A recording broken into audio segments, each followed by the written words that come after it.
दोस्तों, the learning hub channel में आपका स्वागत है। दोस्तों, आज संपूर्ण इतिहास भाग 1 में बौद्ध धर्म को विस्तार से महत्वपूर्ण तथ्यों के साथ आपके साथ साझा करेंगे। चलिए स्टार्ट करते हैं आज का वीडियो। बौद्ध धर्म के संस्थापक गौतम बुद्ध का जन्म 563 ईसा पूर्व में लुम्बिनी कपिलवस्तु नामक स्थान पर हुआ था, जो कि वर्तमान में दक्षिण मध्य नेपाल में है। इनके पिता का नाम दोस्तों शुद्धोधन था और माता का नाम माया देवी या महामाया देवी था, जिनकी मृत्यु दोस्तों गौतम बुद्ध के जन्म के 7 दिन बाद हो गई थी। इनका जो लालन पालन पोषण है, इनकी सौतेली माँ और मौसी प्रजापति गौतमी ने किया था। इनका जो गोत्र था वो शाक्य गण था और बचपन का नाम सिद्धार्थ था।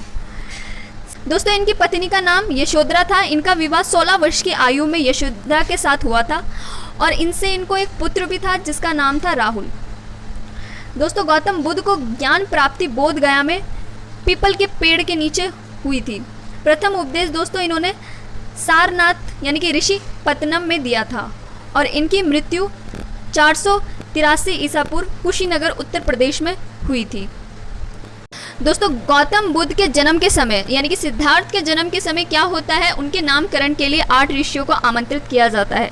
उन 8 ऋषियों के द्वारा एक भविष्यवाणी की जाती है कि सिद्धार्थ या तो एक महान राजा बनेंगे या तो वह एक साधु बनेंगे।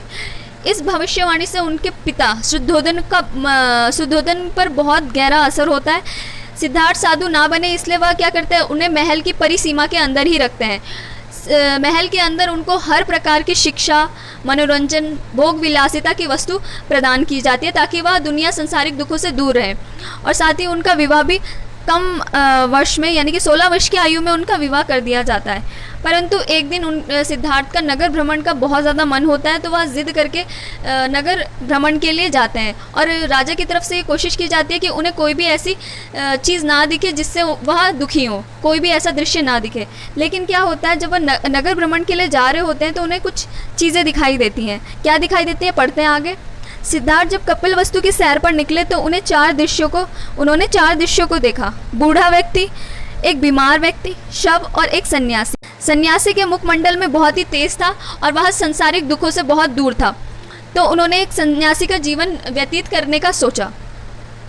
सिद्धार्थ ने फिर क्या करा, 29 वर्ष की आयु में गृह त्याग किया, जिसे बौद्ध धर्म में महाभिनिष्क्रमण कहा जाता है। दोस्तों, इंपॉर्टेंट लाइन है, बहुत बार पूछा जाता है बौद्ध धर्म में महाभिनिष्क्रमण किसे कहा गया है, तो गृह त्याग को कहा गया है।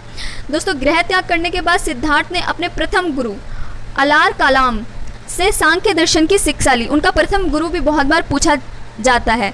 उसके बाद दोस्तों, भूखे प्यासे वह 6 वर्ष की कठिन तपस्या के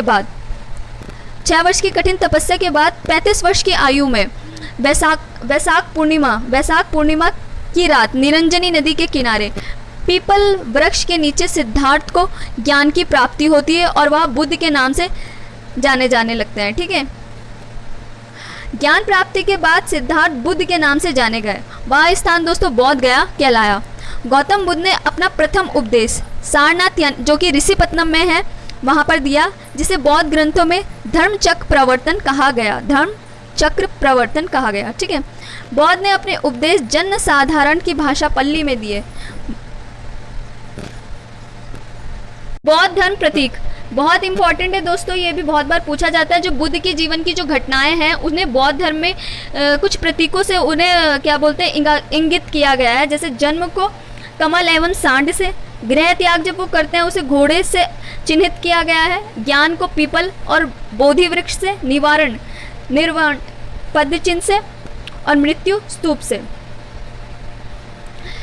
दोस्तों, बात करें बौद्ध धर्म अपनाने वाले राजाओं की, तो सबसे पहले बिंबिसार ने बौद्ध धर्म अपनाया था। उसके बाद प्रसन्नजीत, उदयन, सम्राट अशोक और कनिष्क। गौतम बुद्ध की मृत्यु 80 वर्ष की आयु में दोस्तों हुई थी 483 ईसा पूर्व में कुशीनारा उत्तर प्रदेश में हो गई थी। ठीक है, बौद्ध की मृत्यु 80 वर्ष की अवस्था में 483 ईसा पूर्व कुशीनारा उत्तर प्रदेश में हो गई थी, जिसे बौद्ध धर्म में महापरिनिर्वाण कहा गया था। दोस्तों, उनका एक शिष्य था चुंद। उनके भोजन अर्पित करने के बाद उन्होंने अपना शरीर त्यागा था। बौद्ध धर्म में दोस्तों हमें जो ज्ञान प्राप्त होता है, बौद्ध धर्म के बारे में जो ज्ञान प्राप्त होता है वो त्रिपिटक से प्राप्त होता है, जिसका नाम है विनय पिटक, सूत पिटक और अभिधम्म पिटक। इन तीनों पिटकों की भाषा क्या है, पल्ली है। बहुत बार त्रिपिटक के बारे में क्वेश्चन बनता है। फिर बात करते हैं बौद्ध धर्म के जो त्रिरत्न माने गए हैं दोस्तों। त्रिरत्न हैं बुद्ध, धम्म एवं संघ। और बौद्ध संघ में सम्मिलित होने की जो न्यूनतम आयु है वो दोस्तों 15 वर्ष थी। फिर बात करते हैं मोस्ट इम्पॉर्टेंट बौद्ध सभाएं या बौद्ध संगति कब कब हुई थी। तो दोस्तों बौद्ध संगति हुई थी, प्रथम बौद्ध संगति दोस्तों 443 ईसा पूर्व में हुई थी राजगृह में, जिसके अध्यक्ष थे महाकश्यप और शासनकाल था अजात शत्रु का। ठीक है। द्वितीय बौद्ध संगति हुई थी दोस्तों 383 ईसा पूर्व में वैशाली में, जिसके अध्यक्ष थे साबाकामी और शासनकाल था अशोक का, काला अशोक का। तृतीय बौद्ध संगति हुई थी दोस्तों 255 ईसा पूर्व में, स्थान था पाटलिपुत्र और अध्यक्ष थे मोगलीपुत्र 30 और शासनकाल था अशोक का। चतुर्थ जो बौद्ध संगति हुई थी वह प्रथम शताब्दी में हुई थी कुंडलवन यानी कि कश्मीर में, कश्मीर के कुंडलवन में, जिसके अध्यक्ष थे वसुमित्र और उपाध्यक्ष थे अश्वघोष और शासनकाल था दोस्तों कनिष्क का। यह संगति दोस्तों कुषाण राजा कनिष्क के संरक्षण में आयोजित हुई थी। इसी परिषद में बौद्ध धर्म के 2 विभाजन हुए, यानी कि बौद्ध धर्म 2 संप्रदायों में विभाजित हो गया। एक बन गया महायान और दूसरा हीनयान। महायान संप्रदाय के थे दोस्तों, वह तो बुद्ध को भगवान मानते थे और उनके अवतारों की घोषणा भी करते थे, यानी कि वो कहते हैं कि बुद्ध के और भी अवतार आएंगे। और महायानी ने संसार भर में बुद्ध की मूर्ति, प्रार्थना स्थल और स्तूपों का निर्माण करवाया। हीनयान बिल्कुल इसके अपोजिट थे, वह बुद्ध को भगवान ना मानकर अष्टांगिक क्रियाओं, अष्टांगिक मार्ग पर भरोसा रखते थे। वह बुद्ध की उपासना करना भी हीनयानियों के विरुद्ध मानते थे, हीनयानियों के विरुद्ध कर्म मानते थे। हीनयान के सिद्धांतों के अनुसार बुद्ध एक महापुरुष थे, उन्होंने अपने प्रयत्नों से निवारण प्राप्त किया और उपदेश दिए। ठीक है। तो ये 2 अलग अलग मत के 2 संप्रदाय बने।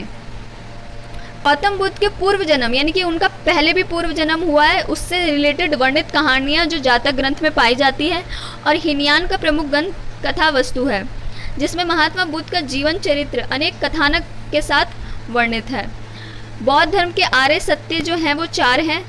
प्रथम है दुख, दूसरा दुख समुदाय, तीसरा दुख निरोध, चौथा दुख निरोध गमनी प्रतिपदा। बौद्ध धर्म में दोस्तों 8 अष्टांगिक मार्ग बताए गए हैं। एक सम्यक दृष्टि, दूसरा सम्यक संकल्प, तीसरा सम्यक वाणी, चौथा सम्यक कर्मांत, 5वां सम्यक अजीव, 6ठा सम्यक व्यायाम, 7वां सम्यक स्मृति और 8वां सम्यक समाधि। तो ये 8 अष्टांगिक मार्ग बताए गए हैं बौद्ध धर्म में। दोस्तों अनिश्वरवाद यानी कि एक निरंकार रूप की पूजा करने में बौद्ध धर्म एवं जैन धर्म में क्या है, समानता है। सार्वधिक बौद्ध मूर्तियों का निर्माण दोस्तों गंधार शैली के अंतर्गत किया गया, लेकिन बुद्ध की जो प्रथम मूर्ति बनी थी वो मथुरा कला के अंतर्गत बनी थी। बात करें दोस्तों बौद्ध धर्म के प्रचार की, तो तिब्बत, भूटान एवं पड़ोसी देशों में बौद्ध धर्म का प्रचार पद्मसंभव ने किया था और इनका संबंध बौद्ध धर्म की ब्रजयान शाखा से था। ब्रजयान शाखा बहुत ही कठिन माध्यम होता है मोक्ष प्राप्ति का। बात करें दोस्तों भारत में महत्वपूर्ण बौद्ध जो मठ हैं वो कौन कौन से हैं। एक है टाबो मठ जो कि तबो गांव हिमाचल प्रदेश में है। नामग्याल मठ जो कि हिमाचल प्रदेश के धर्मशाला स्थान पर है। हेमिस मठ जो कि लद्दाख में है। थिक्से मठ जो कि लद्दाख में है। सासुर मठ जो लाहुल हिमाचल प्रदेश में है। मिंग ड्रालिंग मठ जो कि देहरादून उत्तराखंड में है। रूमटेक मठ जो गंगटोक सिक्किम में है। तांगवांग मठ जो कि अरुणाचल प्रदेश में है। नाम डार्लिंग मठ मैसूर में है और बोधि मड़ा मठ जो कि बोध गया में है। दोस्तों अगर आपको हमारा ये वीडियो अच्छा लगा होगा तो लाइक शेयर सब्सक्राइब करना ना भूलें। नेक्स्ट वीडियो में हम जैन धर्म शेयर करेंगे और उसके बाद हम शेयर करेंगे इन दोनों धर्मों से बनने वाले महत्वपूर्ण प्रश्न। तब तक के लिए हमसे जुड़े रहें। जय हिंद, जय भारत।